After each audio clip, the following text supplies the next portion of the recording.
नमस्कार दोस्तों, स्वागत है आपका साइंस जर्नी में। शंकराचार्य के फर्स्ट पार्ट में हमने देखा उनका अद्वैतवाद का सिद्धांत, उनके बचपन के अपमान, उपेक्षा, तिरस्कार की सांत्वना से उपजा एक थोथी कल्पना भर था। फिर शूद्रों के प्रति उनकी अत्यधिक नफरत तथा 32 साल की उम्र में ही गुदा में भगंदर होने से उनकी मृत्यु। इस पार्ट में हम उनके दर्शन, शास्त्रार्थ के तरीके और विभिन्न मतों से टकराव पे चर्चा करेंगे। अगर आपने फर्स्ट पार्ट नहीं देखा है तो उसे जरूर देख लीजिए, डिस्क्रिप्शन में मैंने लिंक दे दिया है। दरअसल धार्मिकों की एक खास आदत होती है, जब आप उनसे डिबेट करो तो वह अपने सारे रीति रिवाज, कर्म कांड, उनकी सारी धार्मिक किताबें से भी ऊपर उठकर अंतिम बात वहां तक पहुंचेंगे कि ओके, सब चीज गलत है, लेकिन कोई न कोई एक शक्ति तो जरूर है जो इस दुनिया को चला रही है। उस पल वो ऐसा प्रतीत कराएंगे जैसे समाज में फैले सारे वैमनस्य, जाति, वर्ण, मजहब, धर्म, रिलीजन, शोषण, हिंसा, ये सारे की सारे बेकार हैं, मिथ्या हैं। ऐसा लगेगा इन सबको छोड़कर वो मानव बन गए। लेकिन जैसे ही वो वहां से हटेंगे, फिर वो अपनी उसी धर्म ग्रंथ की सड़ी गली रीति रिवाजों में जाति, मजहब, रिलीजन को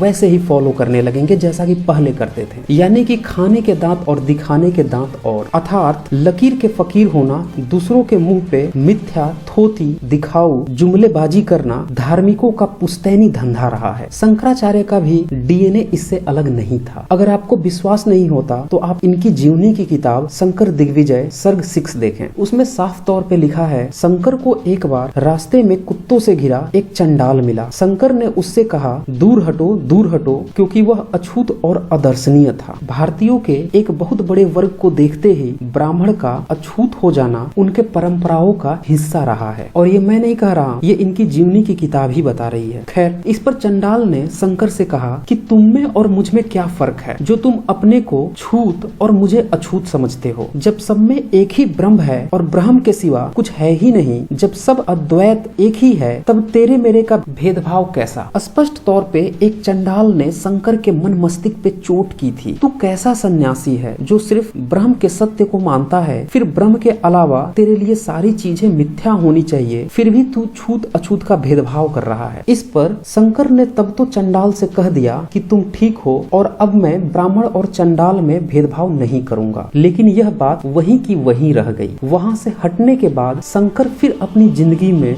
जगत को मिथ्या बताते रहे, लेकिन अन्य मतों से भेद भी करते रहे। और उनके अनुयायी तो सार्वजनिक स्थान पे एक चंडाल की बात शंकराचार्य के द्वारा मान लेने की बात भी नहीं पचा पाए। उनने उस चंडाल को काल्पनिक शिव बताकर प्रचारित करना शुरू कर दिया। शंकर में चालाकी कूट कूट कर भरी थी, जिसे आजकल धूर्तता कहा जाता है। शंकर का अनुभव तो कम था ही, उम्र के साथ साथ ज्ञान भी कम। तो उनने शास्त्रार्थ में यू टर्न मारना, अपने सिद्धांतों के उलट जाकर दूसरे से तीसरे के सिद्धांत और तीसरे से दूसरे के सिद्धांत बताकर ढोल पिटवाना कि मैं डिबेट जीत गया, भी कूट कूट के भरा था, जबकि वास्तविकता इसके ठीक उलट थी। उदाहरण के तौर पे शंकर का पाला जब वेद शास्त्र वालों से पड़ा, कुछ लोगों को गलतफहमी होती है कि शंकर भी वैदिक ही थे। दरअसल इन दोनों में अंतर था। जो वैदिक होते हैं वो वेद को प्रमाण मानते हैं, यानी कि जो वेद को लिख दिया गया है उसको वो सत्य मानते हैं और हर चीज उसी में से खोजने की बात करते हैं, यानी कि लकीर के फकीर होते हैं। और जो शंकर का मत था वो एक काल्पनिक ब्रह्म को था कि वो सत्य है और धरती पे या जितनी भी भौतिक चीजें हैं वो सब मिथ्या है, वो सही नहीं है। तो जब इनका पाला वेदियों से पड़ा तो शस्त्रार्थ में उन्हें हराने के लिए उन्होंने ये कहा कि तुम्हारे वेदों में ये बात लिखी है, इसीलिए तुम्हें मानना पड़ेगा। फिर जब तर्क के आधार पर शस्त्रार्थ करने के लिए कुछ लोग उनके सामने आए तो शंकर ने वहाँ पे यू टर्न मार दिया और ये कहना शुरू किया कि तर्क आधारहीन होते हैं, क्योंकि जो तर्क एक व्यक्ति प्रस्तुत करता है दूसरा उसे अपने बुद्धि कौशल से काट देता है, उसके तर्क को कोई तीसरा काट देता है, अतः तर्क का आश्रय लेना सही नहीं। ये ब्रह्मसूत्र शंकर भाष्य में लिखा है। अब शंकर की इस विचार लीला पे टिप्पणी करते हुए प्रोफेसर देवी प्रसाद चट्टोपाध्याय ने लिखा है कि इस आधार पर कोई यह भी कह सकता है कि चूंकि एक खड़गधारी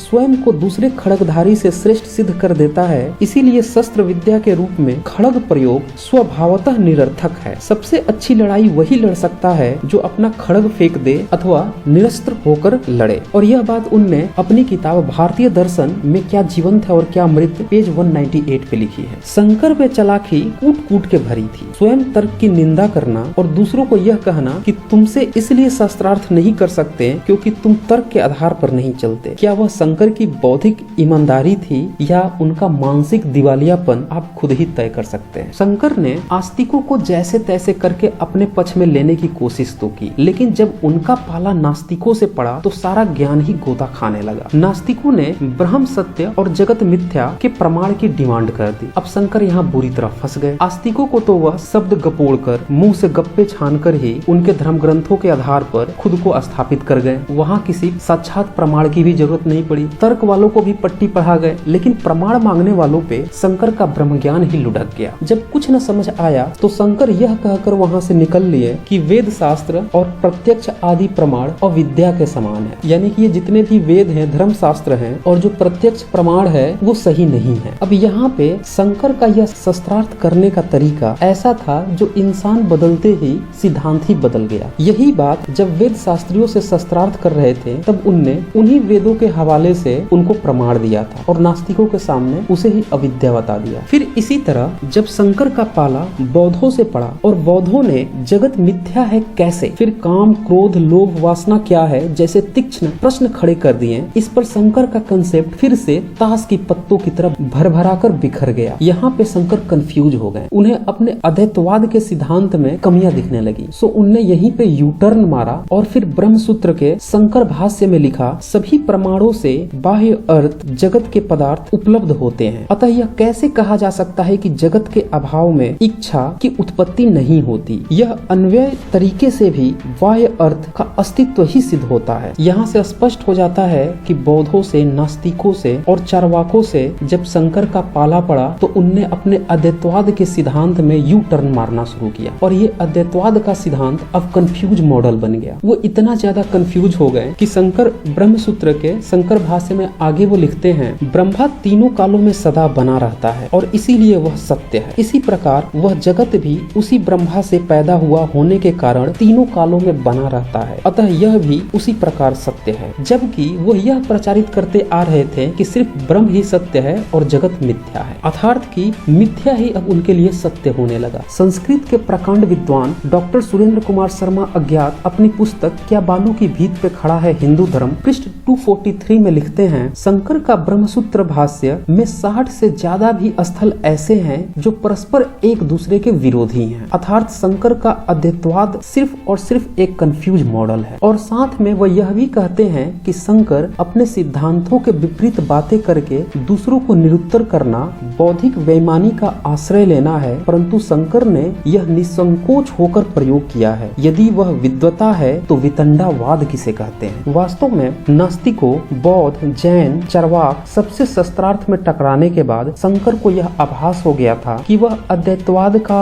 जो दर्शन प्रस्तुत कर रहे हैं वह भी मिथ्या ही है और वह सिर्फ शब्दों को गपोड़कर बिना प्रमाण के सिर्फ और सिर्फ आस्तिकों पे हावी हो सकते हैं, नास्तिक दर्शनों पे नहीं। तो उनने शस्त्र का भी सहारा लेना शुरू कर दिया, जिससे नास्तिक दर्शन जैसे बौद्धों, चार्वाकों का भी कत्लेआम करवाया। शंकर दिग्विजय में साफ तौर पे लिखा है, जब शंकर ने दिग्विजय यात्रा शुरू की थी उनके साथ हजारों शिष्य और राजा सुधन्वा की सेना चली थी। इसी के अगले सर्ग 15 में ही वो कहते हैं, इस सेना के कारण उठी धूली से ही कड़ाद मतानुयायी लोग काने हो गए। शस्त्रार्थ से पहले बजे सेना के नगाड़े की आवाज को सुनकर ही चार्वाक मतावलंबी भाग गए। युद्ध में कुछ वैदिक योद्धाओं को तो बिना दलील के ही वैसे ही हाथ से पकड़कर आचार्य शंकर ने खींचकर अपनी तरफ खड़ा कर लिया। स्पष्ट है कि वे लोग सेना के डर के कारण कुछ नहीं कह पाए। वेद विरोधी चार्वाक आदि को, जिनमें बौद्ध शामिल थे, बलपूर्वक मार डाला गया। कुछ को बहुत दिनों तक बंदी बनाकर रखा गया। स्पष्ट है कि शंकर ने यहाँ अपने विरोधियों को शास्त्र की बजाय शस्त्र से हराया और जो लोग शंकर को शंकराचार्य और आदि गुरु कह के शांतिप्रिय शास्त्रों से लोगों को शस्त्रार्थ में हराने की बात कर रहे हैं, उनकी पोल, उनकी ही जीवनी शंकर दिग्विजय खोल रही है। दरअसल ये वो दौर था जब ब्राह्मणवाद के पास अपना कोई पूर्ण दर्शन नहीं था। नए नए दर्शन जिसमें कि अद्वैतवाद भी प्रकट हो रहे थे और इनकी सीधी सी टकराहट जो प्रचलित नास्तिक दर्शन बौद्ध जैन थे उनसे थी। ऐसे में बौद्धों, चार्वाकों का कत्लेआम, फिर शंकराचार्य का शूद्रों के प्रति नफरत, जो कि हम लोग फर्स्ट पार्ट में देख ही चुके हैं, के कारण भारत पूरी तरह से और बुरी तरह से टूटकर बिखर गया। उस समय कोई एक ऐसा संविधान भी नहीं था जो पूरे भारत को एक साथ अटूट बनाकर रख सके और ऐसे में जो प्रचलित दर्शन थे उनका टूटना भारत को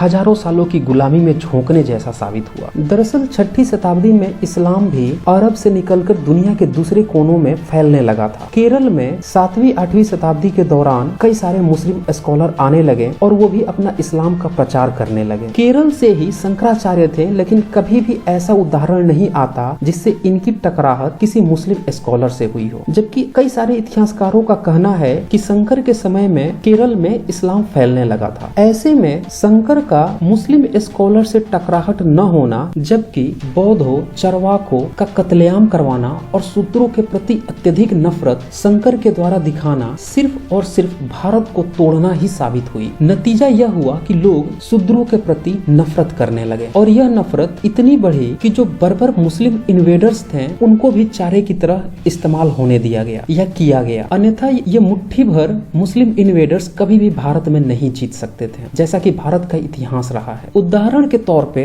बौद्ध विश्वविद्यालय नालंदा, जो कि 1193 ईस्वी में तुर्क बख्तियार खिलजी ने जलाई थी और उस समय वहाँ पे सेन वंश, जो कि ब्राह्मण वंश था, का शासन था। लेकिन उनने न तो बख्तियार खिलजी से कोई लड़ाई की और न ही कोई प्रतिक्रिया दिखाई। अर्थात दूसरे शब्दों में कहें तो सेन वंश ने एक मुक्त सहमति दे दी बौद्धिस्ट विश्वविद्यालय को जलाने की, और इस तरह से 8वीं सदी से 13वीं सदी के बीच शंकराचार्य द्वारा फैलाए गए अद्वैतवाद भारत के लिए अभिशाप साबित हुआ और भारत अगले 1200 सालों की गुलामी के लिए हमेशा के लिए झोंक दिया गया। शंकराचार्य पे और भी कई सारे वीडियोस बन सकते हैं, लेकिन आज बस इतना ही। धन्यवाद।